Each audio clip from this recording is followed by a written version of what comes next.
He's off the mark, he's away. That's a beautiful straight drive from Tendulkar. Hello friends, स्वागत है आपका फिर से एक और बार आपके चैनल स्ट्रेट ड्राइव में। मैं दर्पण और मेरे साथ रोज की तरह आर के सर। तो सर, एक और मैच आज और फिर से चेन्नई हार गया। पता नहीं अब चेन्नई को चैन कब मिलेगा। चेन्नई को आज चैन मिले उस इसके लिए मुरली विजय, जिनकी वजह से इनकी विजय की मुरली नहीं बज रही थी, हम बार बार कह रहे थे, आज उन्होंने लगता है कि शायद हमारी बात सुनी। फिर भी आज विजय की मुरली नहीं बजी क्योंकि मिडल ऑर्डर फेल हो गया जी। और फिर तो जिम्मेदारी आ गई धोनी के ऊपर, जाडेजा के ऊपर। लेकिन चेन्नई की बैटिंग की बात करें उससे पहले बेहतर होगा कि हम हैदराबाद की बैटिंग की बात करें। जी, हैदराबाद की बैटिंग के बारे में आप बात करें तो आज हैदराबाद का स्टार्ट उतना अच्छा रहा नहीं, क्योंकि बैरिस्टो शुरुआत में ही आउट हो गए। बाद में वार्नर ने भी धीमी सी शुरुआत की, तो स्टार्टिंग के ओवर में हैदराबाद का स्कोर उतना बड़ा था नहीं। लेकिन बाद में आए विलियमसन, तो विलियमसन भी आज अपनी गलती की वजह से रनआउट हो गए।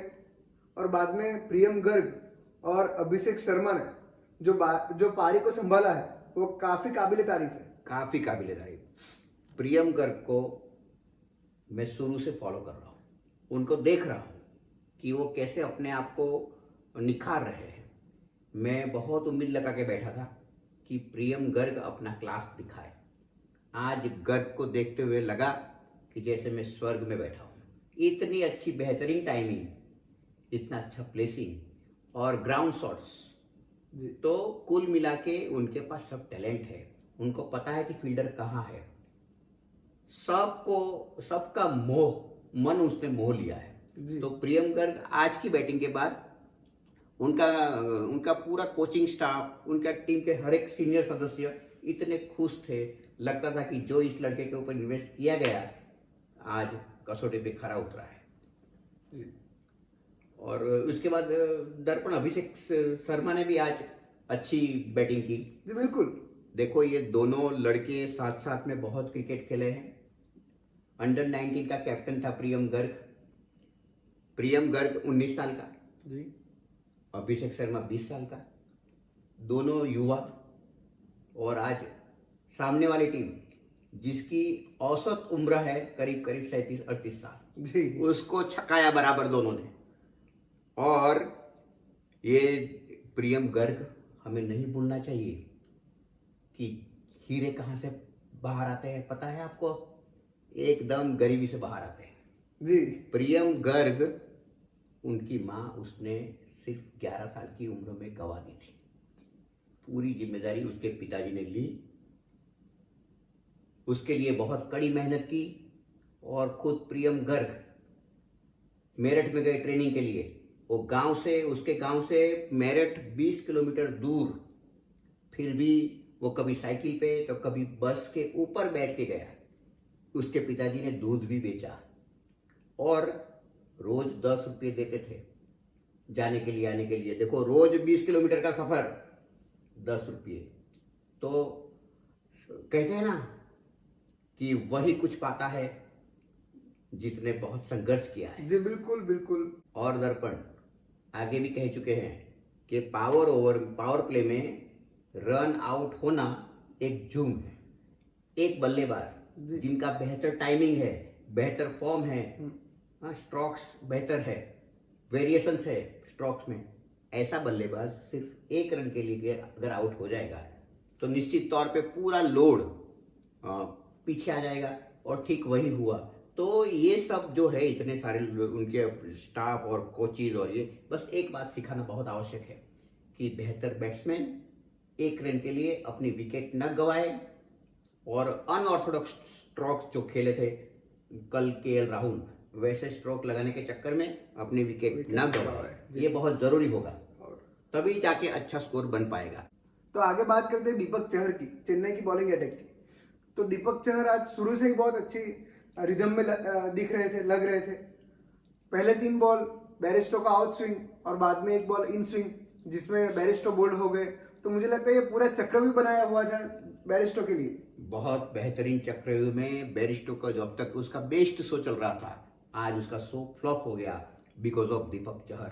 दीपक चहर जैसे एक दीपक की तरह उभरते हुए सितारे हैं हमारी टीम के लिए। जी, और चहर की लहर दौड़ गई जैसे, हाँ उस तरह से उनकी गेंदबाजी थी, स्विंग के बहुत बेहतर कंट्रोल।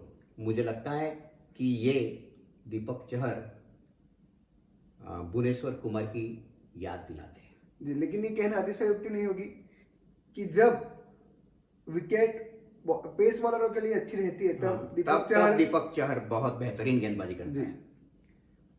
बस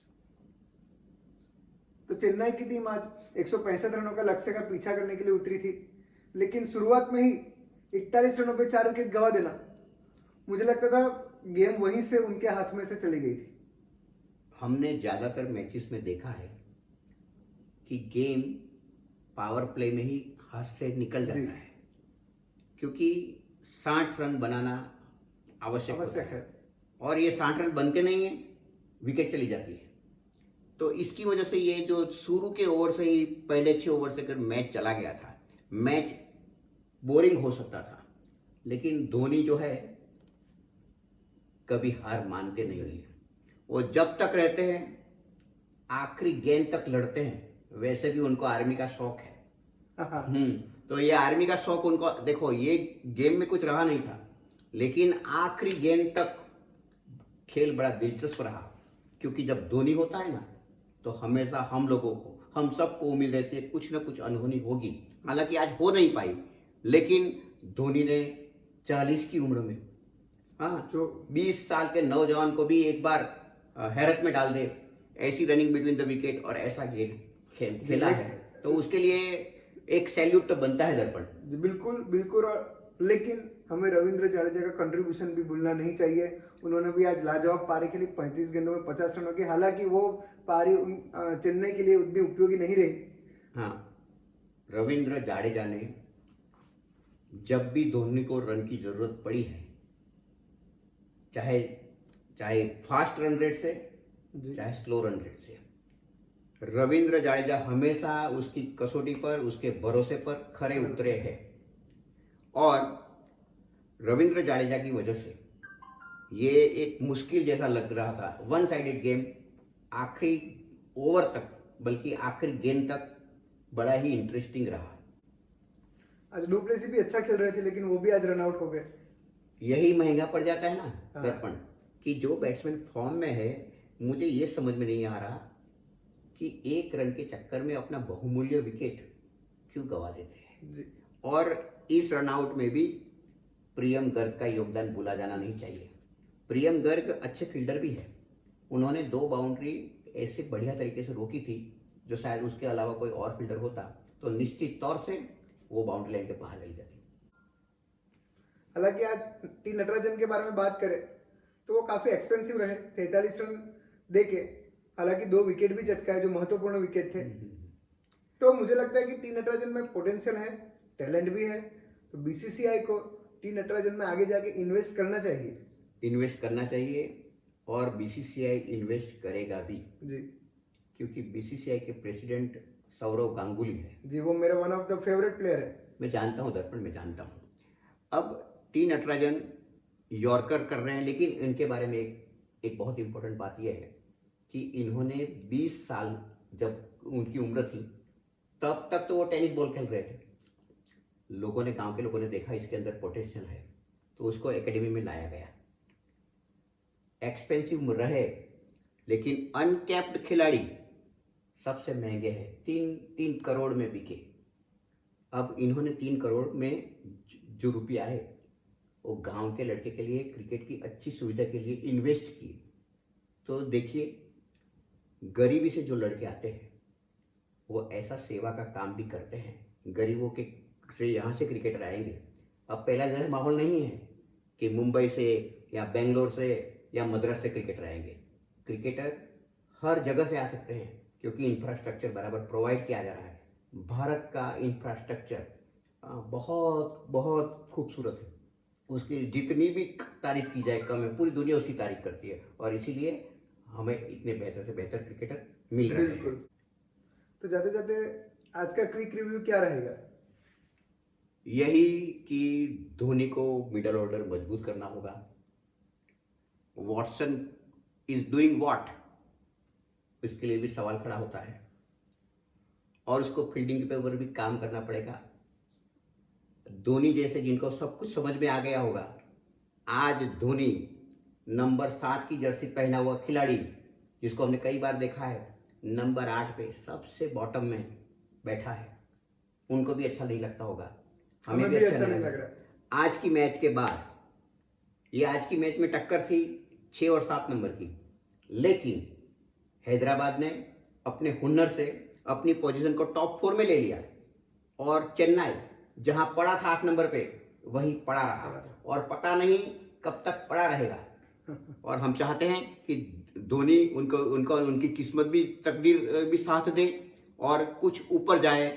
और हम ये नहीं चाहते कि इनका जो आखिरी सीजन हो सकता है शायद वो एकदम मायूस होके इस आईपीएल से बाहर निकले। ऐसे ही मजेदार विश्लेषण के लिए देखते रहे हमारे साथ स्ट्रेट ड्राइव। और कल मैच होने वाला है राजस्थान रॉयल्स और आरसीबी के बीच, तो कल कौन जीतेगा उसका कमेंट आप हमारे कमेंट बॉक्स में जरूर कीजिएगा। और एक इम्पोर्टेंट बात ये कि आज से हमारे वीडियो ना केवल हिंदी में बल्कि इंग्लिश में भी आएंगे, तो इंग्लिश में भी देखना ना भूले। आपका दिन शुभ रहे और शेयर और सब्सक्राइब करना ना भूले। Have a good day.